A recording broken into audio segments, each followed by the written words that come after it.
Assalamualaikum warahmatullahi wabarakatuh. Selamat pagi pemirsa Trans 7. Khazanah Ensiklopedia Islam Dunia pagi ini kembali hadir ke hadapan Anda untuk berbagi pengetahuan dan saling menasehati dalam kebajikan.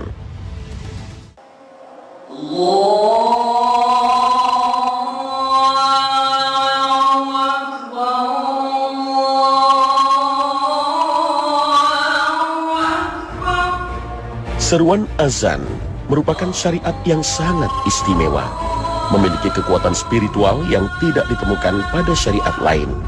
Berisikan takbir membesarkan Allah Subhanahu wa Ta'ala, penegasan akan keimanan dan tauhid yang berdampak besar pada manusia.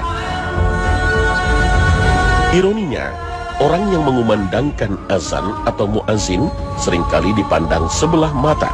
Padahal muazin memiliki keistimewaan tersendiri di mata Allah Subhanahu wa Ta'ala yang tidak dimiliki orang lain. Kelak di hari kiamat, ia akan menjadi orang dengan leher yang panjang. Hal ini disampaikan sendiri oleh Rasulullah SAW dalam hadis yang diriwayatkan oleh Imam Muslim. Beliau SAW bersabda, "Sesungguhnya para muazin itu adalah orang yang paling panjang lehernya pada hari kiamat." Hadis riwayat Muslim, Ahmad dan Ibnu Majah. Tentunya leher panjang dalam hadis ini adalah pujian, bukan celaan. Karena sebutan leher panjang biasa digunakan oleh orang Arab pada waktu itu untuk merujuk pada pemimpin dan pembesar suatu kaum. Jadi leher panjang di akhirat artinya kelak mereka akan menjadi pemimpin dan pembesar di akhirat. Sedangkan penjelasan lainnya mengatakan maksud leher panjang artinya orang yang sangat mengharap dan penasaran akan nikmat dari Allah Ta'ala. Karena biasanya orang yang penasaran akan sesuatu akan memanjangkan lehernya agar dapat menyaksikan dengan jelas. Sedangkan ulama lain menjelaskan bahwa panjang leher di akhirat nanti merupakan kondisi yang sebenarnya. Artinya leher muazin akan benar-benar panjang. Sebab di padang mahsyar nanti matahari akan didekatkan kepada manusia sehingga mereka berkeringat, yang membuat keringat bercucuran sehingga ada yang menggenang hingga mata kakinya, lututnya, bahkan ada yang tenggelam oleh keringat. Nah, saat itulah para muazin yang berleher panjang selamat dari banjir keringat tersebut.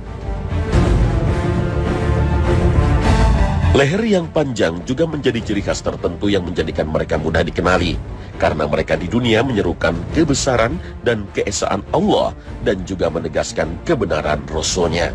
Mereka melakukannya secara terang-terangan dan lantang. Maka dengan leher yang panjang di akhirat nanti, mereka jadi terlihat jelas di antara manusia lainnya. Inilah sebuah balasan yang berbanding lurus dengan perbuatan mereka di dunia. Ada yang menyebut leher panjang berarti para muazin menjadi orang paling cepat dan dahulu memasuki surga. Ada lagi penjelasan yang mengatakan pada hari itu manusia kehausan dan leher mereka mengerut. Sementara para muazin, mereka tidak kehausan dan leher mereka tetap tegak. Para muazin yang menyerukan panggilan sholat ini juga akan mendapat ampunan dari Allah Ta'ala sejauh suaranya bisa terdengar. Bukan itu saja, tumbuhan, batu, dan benda lainnya kelak akan menjadi saksi baginya. Semua keistimewaan tersebut disebutkan dalam hadis Rasulullah SAW. Beliau bersabda, "Orang yang azan akan diampuni kesalahannya oleh Allah sepanjang suaranya, dan akan menjadi saksi baginya segala apa yang ada di bumi, baik yang kering ataupun yang basah. Sedangkan orang yang menjadi saksi solat akan dicatat baginya pahala 25 solat, dan akan diampuni darinya dosa-dosa antara keduanya." Hadis riwayat Abu Daud dan Nasa'i.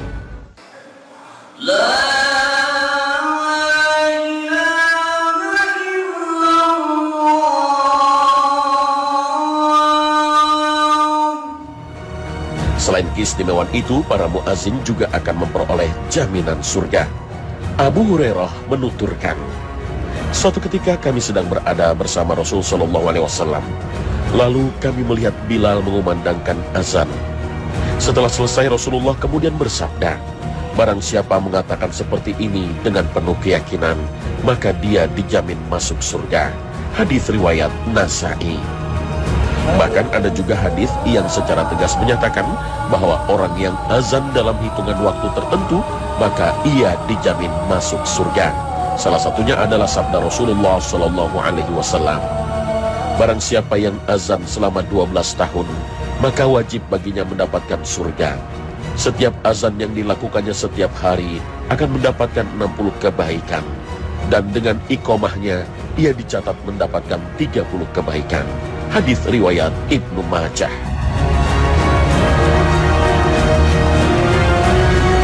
Hadis ini merupakan berita gembira bagi para muazzin.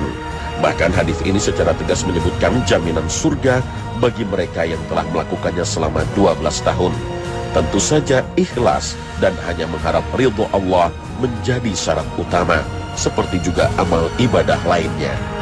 Sebagian ulama menjelaskan penentuan berdasarkan waktu tersebut tidak selamanya mengikat. Yang paling berpengaruh adalah keikhlasan. Bisa saja waktu yang dibutuhkan tidak selama itu jika betul-betul dijalani dengan keikhlasan.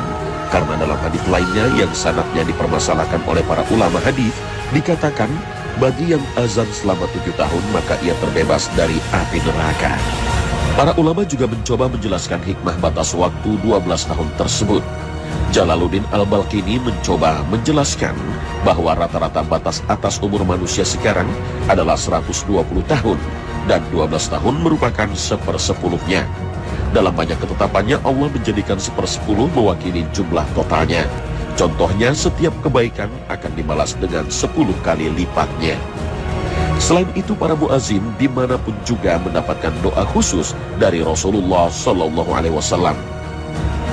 Imam adalah penanggung jawab, muazzin adalah pembawa amanat. Ya Allah, berikanlah bimbingan kepada para imam dan ampunilah dosa para muazzin. Hadis riwayat At-Tirmizi, Abu Daud dan Ahmad.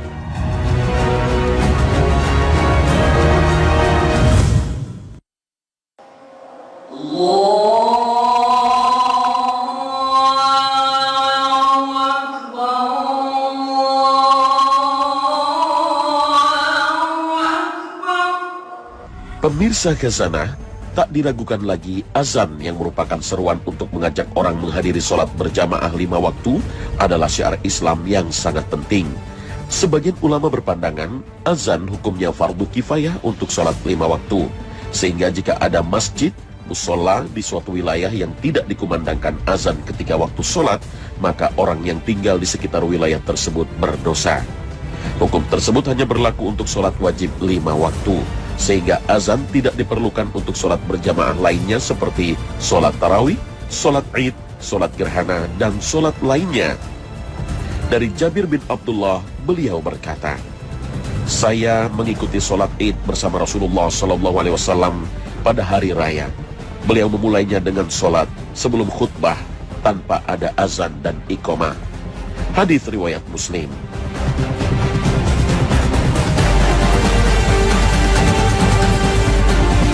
Meski tidak ada azan, tetap ada seruan tertentu sebagai tanda ajakan sholat berjamaah. Seruan itu berbunyi, as-sholatu jami'ah, yang artinya, mari sholat berjamaah, atau mari berkumpul untuk sholat. Dalam hadis yang diriwayatkan oleh Imam Bukhari dari Abdullah bin Amr, ia mengatakan ketika terjadi gerhana pada masa Rasulullah Sallallahu Alaihi Wasallam, terdengar panggilan untuk sholat, as-sholatu jami'ah. Sebagian ulama kemudian memperluasnya untuk digunakan di sholat berjamaah lainnya di luar sholat wajib 5 waktu, seperti sholat id, sholat istisqa, sholat tarawih, dan sholat lainnya, kecuali sholat jenazah. Lalu bagaimana dengan orang yang sholat sendiri? Apakah tetap disunnahkan azan?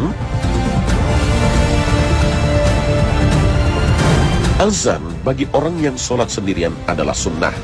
Meski azan sejatinya ajakan untuk orang lain, ketika sholat sendiri, azan tetap dibaca dengan lengkap, termasuk misalnya membaca as-sholatu khairum minan naum 2 kali pada sholat subuh.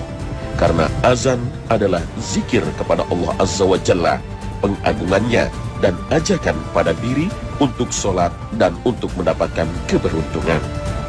Sunnahnya azan meskipun sholat sendiri didasarkan pada hadis yang diriwayatkan oleh Imam Bukhari dari Abu Sa'id Al-Khudri mengatakan perkataan Rasulullah SAW kepadanya, Sungguh, aku melihat engkau senang menggembala kambing dan hidup di pedesaan. Kalau engkau di tempat gembala kambing atau desa, lalu engkau azan untuk sholat, maka tinggikan suaramu ketika azan. Karena jin dan manusia atau sesuatu apapun yang mendengar suara muazin akan menjadi saksi di hari kiamat. Hadis riwayat Bukhari.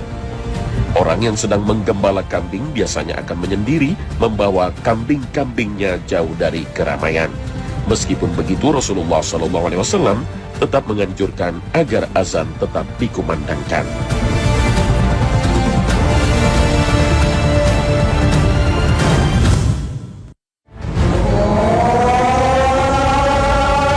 Pemirsa Khazanah, azan pada dasarnya memang diperuntukkan sebagai panggilan sholat. Hal ini juga diperkuat oleh latar belakang ditetapkannya syariat azan. Selain itu, azan juga disyariatkan untuk bayi yang baru lahir. Abu Rafi dalam hadis yang diriwayatkan oleh Imam Abu Daud, Tirmizi, dan Al-Hakim mengisahkan bahwa ia melihat Rasulullah SAW azan di telinga Hasan ketika dilahirkan oleh Fatimah. Dalam hadis lainnya dikatakan bahwa orang yang mendapatkan kelahiran bayi, kemudian dia mengazankannya di telinga kanan dan iqamat di telinga kiri, maka ia tidak akan celaka oleh setan. Hadis ini memang dianggap lemah oleh ulama hadis, termasuk Imam Baihaqi yang meriwayatkan hadis ini, tapi beliau sendiri menjadikan hadis ini sebagai penguat bagi hadis lainnya.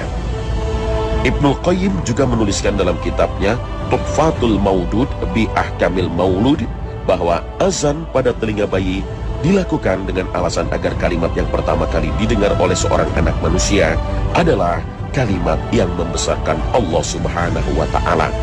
Juga tentang dua kalimat syahadat yang juga diucapkan seseorang ketika masuk Islam dan ditalkinkan kepadanya ketika meninggal dunia. Azan juga dianjurkan untuk meredakan orang yang sedang marah. Rasulullah SAW dalam hadis lainnya juga berpesan agar jangan marah.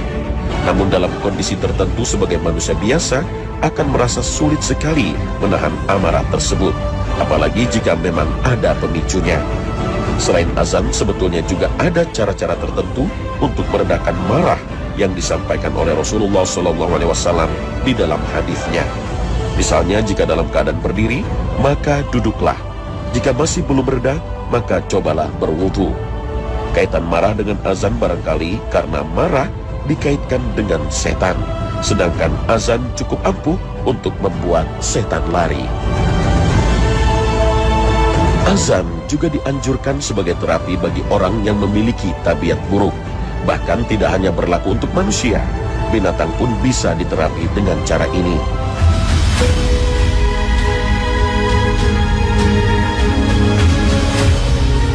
Azan juga dianjurkan untuk meredakan kebakaran. Rasulullah SAW sendiri dalam beberapa doanya memang memohon perlindungan kepada Allah dari kebakaran. Tapi jika memang kebakaran tidak dapat dihindari, maka azan juga bisa dikumandangkan untuk meredakannya. Dasar untuk meredakan kebakaran dengan azan barangkali diambil dari hadis yang menjelaskan bahwa takbir bisa meredakan kebakaran, sedangkan di dalam azan sendiri terdapat cukup banyak takbir. Ibnu Sunni dan Tabrani meriwayatkan bahwa Rasulullah SAW bersabda, "Jika kalian melihat kebakaran, bertakbirlah, karena sesungguhnya takbir akan memadamkannya." Hadis riwayat Ibnu Sunni dan Tabrani.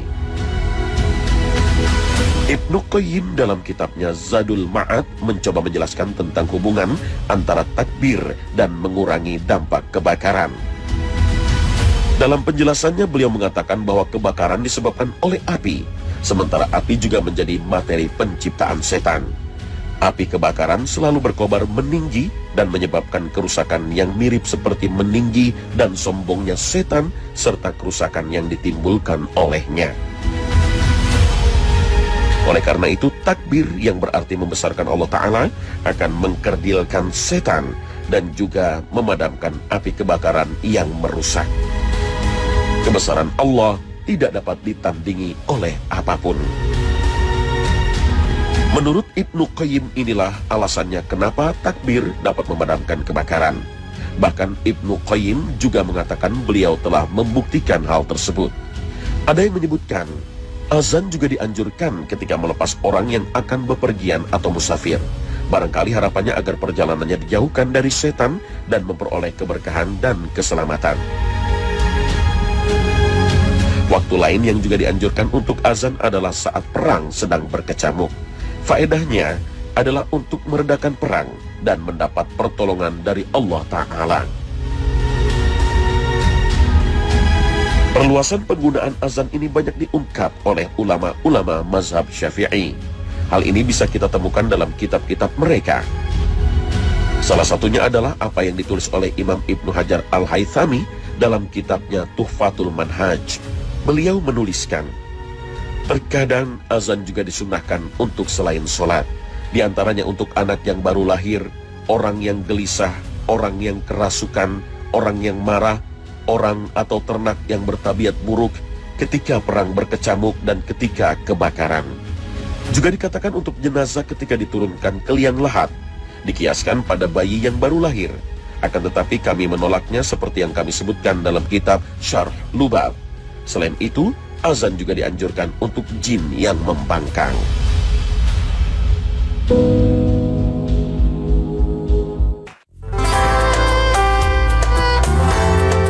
Pemirsa Khazanah, ada keistimewaan lain dalam azan. Kumandang azan tidak pernah berhenti terdengar sepanjang hari di seluruh penjuru dunia. Meski sholat wajib hanya 5 waktu, tapi kumandang azan tidak pernah berhenti terdengar. Perjalanan waktu yang ditandai dengan bergesernya matahari dari timur ke barat mengakibatkan pergeseran waktu sholat antar wilayah. Inilah yang menyebabkan azan tidak berhenti dikumandangkan sepanjang waktu. Waktu sholat subuh di Surabaya misalnya berbeda dengan waktu sholat subuh di Jakarta. Begitu juga waktu sholat subuh di Jakarta lebih cepat daripada sholat subuh di Banda Aceh, dan begitu juga seterusnya. Jika kita berandai-andai terbang dari arah timur ke barat melalui kota-kota di dunia yang dimulai dari timur Indonesia, maka di setiap kota yang kita lalui, kita akan mendengar suara azan. Begitu seterusnya. Selama ada orang muslim, disitulah azan akan selalu berkumandang. Allahu Akbar. Azan memang sebuah zikir istimewa. Zikir yang kita kenal sebagai panggilan sholat ini memang benar-benar sangat istimewa. Jika kita teliti lagi dari sisi maknanya, maka akan kita temukan makna yang luar biasa yang setiap hari terdengar kumandangnya.